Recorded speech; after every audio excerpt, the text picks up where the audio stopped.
भजनलाल शर्मा अब राजस्थान के मुख्यमंत्री होंगे। बुके देकर उनका वेलकम किया गया है। वसुंधरा राजे ने उनके नाम का प्रस्ताव रखा और इसी के साथ अब भजनलाल शर्मा प्रदेश के मुखिया बन चुके हैं। राजस्थान के मुख्यमंत्री होंगे भजनलाल शर्मा।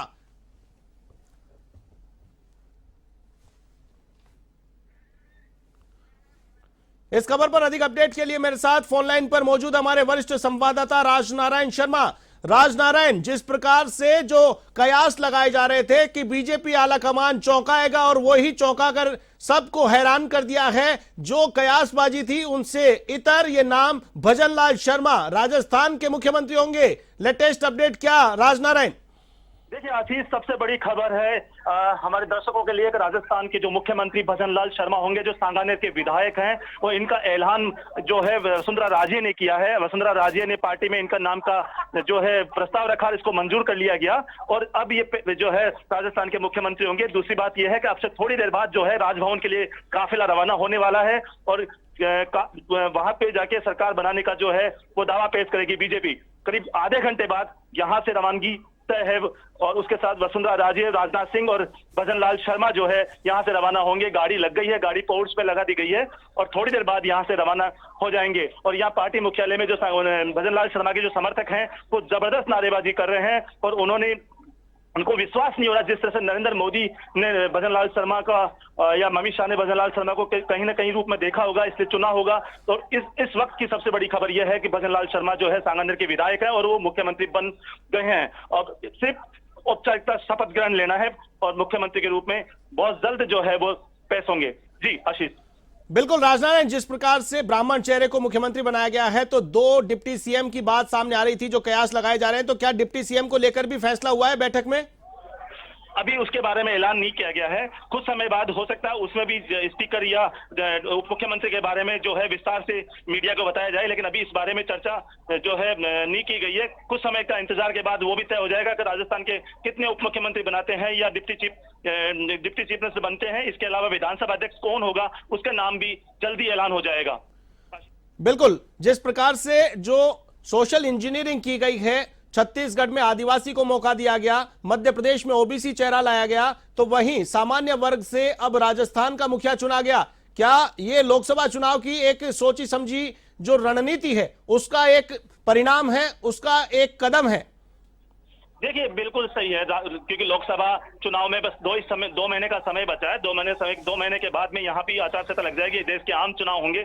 उसको देखते हुए नरेंद्र मोदी ने और अमित शाह ने भजनलाल शर्मा को राजस्थान की कमान सौंपी है और इस कमान के पीछे मकसद ये है कि जो 5 बार बीजेपी 5 बार कांग्रेस जो आती है 5-5 साल के बीच में, वो न होके अब कम से कम 15 साल का जो सफर है वो बीजेपी राजस्थान की सत्ता संभाले रखें। यह इंपॉर्टेंट पार्ट है। और उसके अलावा 2024 का जो चुनाव है लोकसभा चुनाव, उसको मद्देनजर जनरल कास्ट मतलब स्वर्ण व्यक्ति के चेहरे पे जो है राजस्थान का ताज जो है सौंपा गया है। अब इसके कई मायने हैं, सबको साधने की कोशिश की गई है, लेकिन मुझे ऐसा लगता है कि अगर 2 डिप्टी चीफ मिनिस्टर बनते हैं, क्योंकि बहुत सीनियर भजनलाल शर्मा से बहुत सीनियर जो लोग हैं वो मुख्यमंत्री की रेस में थे, लेकिन एक की भी नहीं चली और भजनलाल शर्मा को मुख्यमंत्री बनाया गया है। भजनलाल शर्मा सांगानेर से पहली बार विधायक बनकर आए हैं, भरतपुर के रहने वाले हैं और इनका जब शुरू में जब इनको चुनाव के लिए खड़ा किया गया था, गोपाल शर्मा को टिकट दिया गया था सिविल लाइन से, क्योंकि गोपाल शर्मा जो है सांगानेर से टिकट मांग रहे थे। लेकिन अंत समय में जो है गोपाल शर्मा को सिविल लाइन से चुनाव मैदान में उतारा, उसके सांगानेर में जो है भजनलाल शर्मा को मैदान में उतारा। भजनलाल शर्मा का शुरू से विरोध था और उसके बावजूद पार्टी ने निर्णय किया, जीत के आए और आज देखिए राजस्थान के मुख्यमंत्री के रूप में उनको पेश किया गया है। आशीष। बिल्कुल राजनारायण, विरोध शुरू में देखने को मिला, लेकिन 48,000 वोटों की जो जीत का अंतर लेकर के आए तो उससे कहीं न कहीं उनकी जो दावेदारी थी उसको कहीं कमतर नहीं आंका जा सकता था और वही जो निर्णय पार्टी ने लिया वो परिणाम में तब्दील हुआ, बड़ी जीत लेकर के आए और अब सूबे के मुखिया बनने जा रहे हैं। और जिस प्रकार से जो पैटर्न देखने को मिला था, 50-55 के आसपास या 60 के आसपास की उम्र के नेताओं को मुख्यमंत्री बना रही है बीजेपी आलाकमान की जो सोच है आने वाले 10-15 साल को लेकर के जो प्लानिंग है, क्या उसी का एक ये परिणाम है? बिल्कुल उसी चीज का 15 साल की जो प्लानिंग है बीजेपी लेके चल रही है, क्योंकि सबसे 50-55 साल के एज के व्यक्ति को मुख्यमंत्री बनाना। और चूंकि भजनलाल शर्मा के सामने मुसीबत इतनी इजी नहीं रहेगी क्या, क्योंकि यहाँ कांटों का ताज है, सबको साधने की कोशिश करनी पड़ेगी। क्योंकि इनसे जितने भी सीनियर नेता हैं, चाहे वो किरोड़ी लाल मीणा है या दिया कुमारी है, राज्यवर्धन सिंह राठौड़ है, वसुंधरा राजे हैं, बहुत सारे नेताओं को उनको साधने की कोशिश करनी पड़ेगी। बहुत बड़ा कांटे का ताज उनको पहनाया जा रहा है। अब वो देखना यह है कि कितना वो सफल होता है, उस पर डिपेंड करता है। लेकिन पार्टी के मन में कहीं ना कहीं ये बात थी कि 15 साल कम से कम बीजेपी जो है राजस्थान को छोड़े नहीं, राजस्थान में बीजेपी सरकार बार बार बनाए। क्योंकि जो मिथ्या चलती है 5 साल बीजेपी 5 साल कांग्रेस, क्योंकि 1998 से लेकर आज तक यही रहा है कि 5 साल में राज बदलता है। तो मोदी ने पहले भी कहा था, प्रधानमंत्री मोदी ने साफ स्पष्ट कहा था कि अशोक गहलोत का राज अब दोबारा नहीं आएगा। इसी को सोचते हुए नरेंद्र मोदी के जो है भजनलाल शर्मा को जो है मुख्यमंत्री के रूप में प्रोजेक्ट किया है। बिल्कुल, जिस प्रकार से 3 प्रदेश अध्यक्षों के साथ ये प्रदेश के महामंत्री रहे, आरएसएस के करीबी रहे, तो इन तमाम जो फैक्टर हैं इनका बेनिफिट इनको मिला। बिल्कुल, ये बात तो शुरू से कही जा रही थी कि जिस तरह से मध्य प्रदेश और छत्तीसगढ़ में संघ के करीबी की व्यक्ति को जो है मुख्यमंत्री बनाया गया है, वो भी नाम चौंकाने वाले थे। और ऐसा ही नाम जो है भजनलाल शर्मा का आया।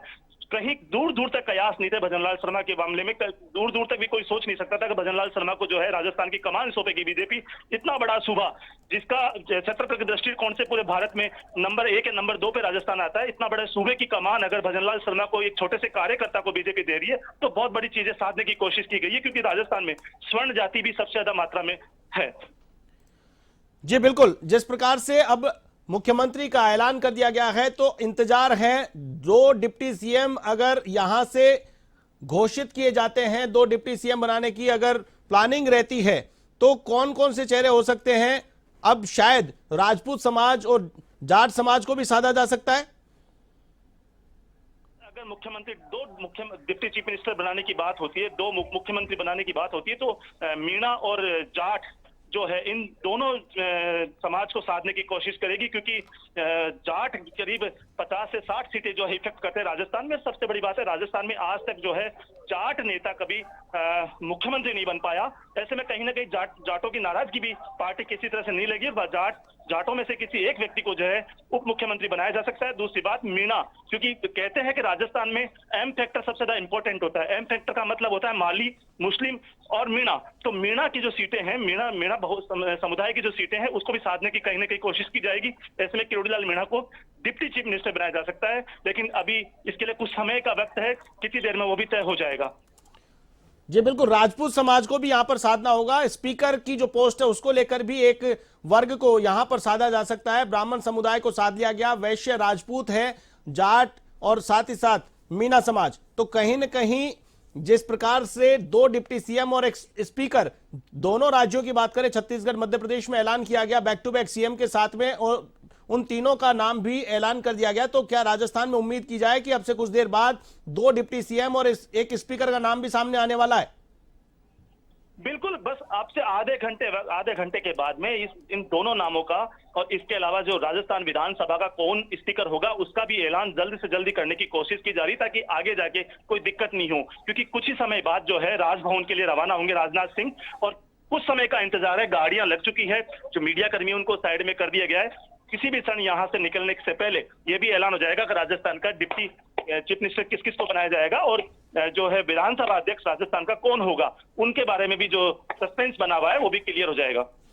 बिल्कुल राजनारायण, खबरें आ रही है सूत्रों से कि डिप्टी सीएम को लेकर चर्चा की जा रही है। डिप्टी सीएम की घोषणा होने वाली है। 2 डिप्टी सीएम हो सकते हैं।